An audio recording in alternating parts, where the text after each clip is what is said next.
Do you know what's exciting? We're almost done. Our Retro Ranch Reno is done. And I'm gonna show you the inside. Remember these rooms? Here's bedroom number 2. How do I look against the green? Green, hey? It's not easy being green, so now they look like this. Time to check out 2 more reveals. Inevitably, in every total home renovation project, some of the rooms demand all of the love and attention, and quite frankly, all the budget, right? I'm talking about the kitchen, I'm talking about the bathrooms, and then there's other rooms like this, rooms that just are what they are, and they can be 100 times better than what they started, but they don't necessarily have to change entirely. So this room, from the very beginning, had some good features. Here we have a bedroom, basic. So this room's a good size. In fact, a size that fits a king-size bed. But that was basically all it had going for it. It was just kind of a box. And from the beginning, I thought about this room and I wanted to make it layered in softness. I wanted to make it fun and not too serious because this is a guest room. And I think it's always going to be a guest room. So I wanted it to be welcoming and I wanted it to feel like a retreat or like an oasis. So how did we end up where we are? Well, there's some kind of fun elements here. And one of my favorite games is sort of to see what's available. What do we have on site? And what can we make best use of? And the funny thing is, since we were finishing this house off during a pandemic when no stores were open, there really wasn't any choice but to work with what you've got. So here is my work with what you've got solution. Let's start with the headboard. Suddenly I realized I didn't have a headboard. Didn't have one planned. Well, I actually had one planned, but I needed to have it custom made. And anybody who could custom make it was closed until further notice. So you know what we did? We found a slatted base. This is a set of slats that go with IKEA beds where you assemble the frame and then you drop the slats in as support. So we took the 2 sides that would be for, I guess, a queen size bed. I happened to have them here on site and we turned them into this extraordinarily affordable pale blonde wood headboard. And the idea was it might sort of feel like fencing that you would see as you were walking towards the dunes, or some people might say it looks like chopsticks. I don't know. I just wanted to play around and see what could we come up with what we had here on site. Well, we liked the way that turned out. So you know what we did next? We found a couple of little cabinets that happened to be left over. We had 2 little 20 by 20. Is that what size they are? 18 by 20? 18 by 20 inch cabinets. And we turned them into wall-mounted bedside tables because this room holds a king-size bed, but it doesn't have a ton of space. So I wanted it to be really easy to clean up. And look, when they're wall-mounted, they sit above the baseboard and you can easily vacuum or sweep in and around them. This has a little shelf inside, so a little bit of storage if you need it. And then we top them with a leftover piece of solid spruce wood. It'll be a few episodes till you see what the main usage of this spruce was, but needless to say, these were leftover offcuts and they suddenly became the tops. Now let's talk about the knobs. Here's a story about online ordering. I ordered them and they never showed up for weeks and weeks on end. I dreamed of them being nice, big, pale wood, and when they arrived, they were this big. And they really didn't suit the project. So you know what we did? We took the leftover offcuts from the legs of the bed and we turned them into cabinet knobs. Pricing doesn't get any better than free, does it? For the setup of this room, I always wanted the bed to go right under the window because that's the way the room would feel most open and most airy and have the best circulation. So that means that for window coverings, instead of doing a pair of drapes that would get tangled up in the bed, I got a pair of in-stock, super inexpensive drapes from IKEA, and then I had them sewn into a custom Roman blind. Because you know what? You can't beat the price of the fabric. It's amazing. And this creates full privacy and blocks out the light. So just a layer of crisp and bright and white. The little bedside lights we've done, I think they're so clever because they are the ultimate reading lights. There's a little switch here, so you can just turn them off and on easily. They actually have bulbs both at the top and the bottom, so you can shine the light all the way up the wall. But I often find that when it comes to bedside lights, if you're sharing with a partner and one of you is reading a really good book and the other one might want to fall asleep, it's nicer to only have the light shining down. But these offer ultimate flexibility. The wallpaper, have you noticed the wallpaper? This wallpaper sort of sums up what I love about wallpaper. It has a contemporary pattern, but it also has a sense of whimsy. And look, they're sort of irregularly shaped squares, and when you run your hand over it, you can actually feel the texture of the ink or the paint on the paper. And in case you're thinking, Sarah, you've been using a lot of wallpaper lately. Well, sometimes there are practical reasons for using wallpaper, and this was one of those situations. The bedrooms had wallpaper originally. The walls were in less than perfect shape, so the best way to proceed, instead of spending money just skim coating and plastering these walls to just get back to plain walls, we decided to add wallpaper. And this adds texture, it adds pattern, and it adds some personality.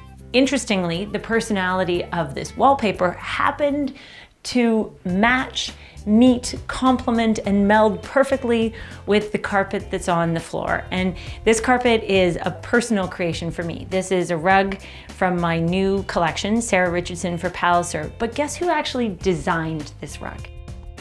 So the inspiration for our watercolor rug actually came from a watercolor painting that my daughter did when she was 8 years old. And I always loved it, so I took a photograph and we transferred it into a graphic image and then recolored it, and voila! I take no credit for it, really. She gets all the credit. I had some fun with the paint box of colors, but she designed it. And it is a contemporary rug, 100% wool, soft underfoot, and it just feels like the right ground to complement the wallpaper. Now, when you're looking down at the ground, another thing you're gonna notice is the base of the bed is natural wood. And in case you're thinking, where'd you get that? It's actually an IKEA box spring.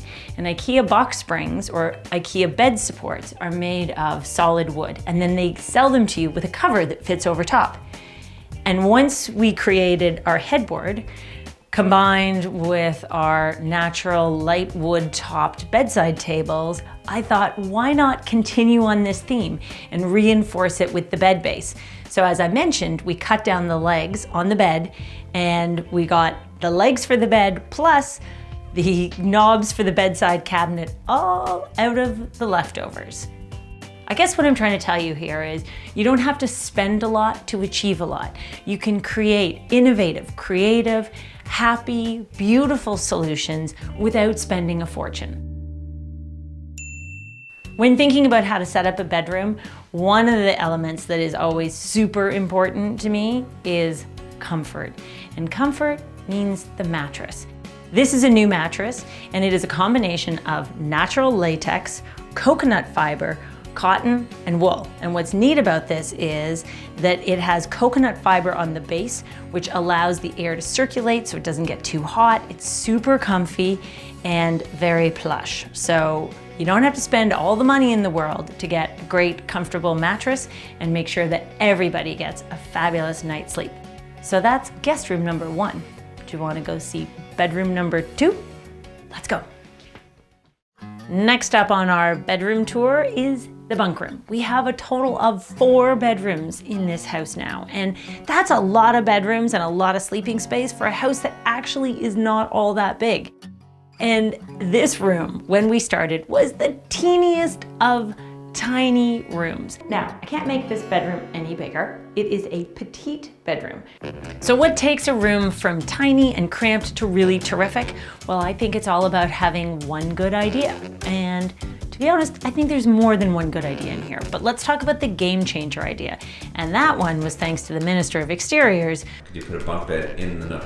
So that could be. I see what you're thinking. Yeah, put a bunk bed This in is there. a built-in bed nook. Who suggested that we give part of the closet from the principal bedroom to this room to create ta-da, a little bunk nook.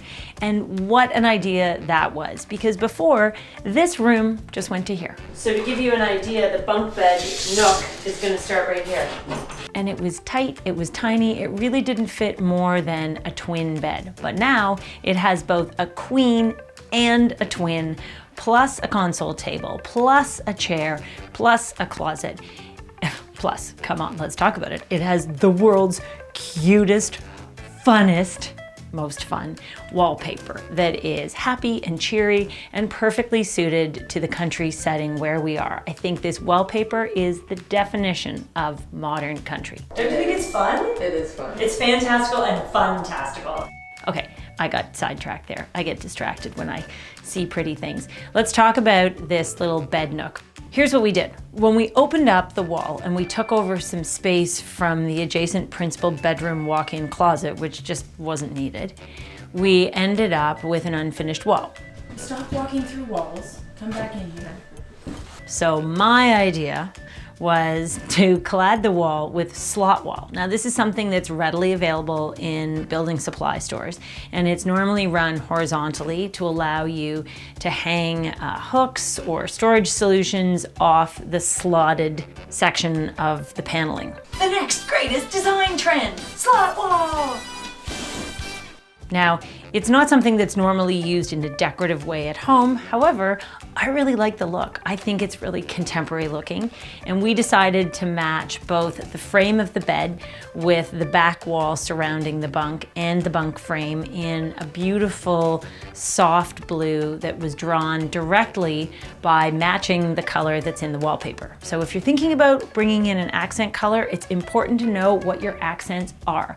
Always choose your accents first and then choose your paint color last, because it's always easier to find a paint color that matches exactly the color that is in your fabric or your wallpaper or your rug. It is not so easy to do it the other way around. When we started, this house had at least 4 different kinds of flooring in it, and we found a box of leftover maple flooring. Well, we didn't want to let that go to waste, so when it came to making the plinth base that supports the queen bed on the lower section of this bunk bed, we clad the whole top with the leftover maple flooring. The frame is made with leftover spruce boards. The base is made with some leftover 2x4s. I am telling you, leftovers never looked so good. Well, there's lots of areas in this house where we've used leftovers and I think they all look good. Yummy is what I would say. So we managed to get a queen size bed in here. We went with a little wall mounted sconce, and there's a switch right nearby so that there is a bedside light, but you're not worried about knocking it or hitting it. We specifically chose something that had a rounded profile so that there was no sharp edges.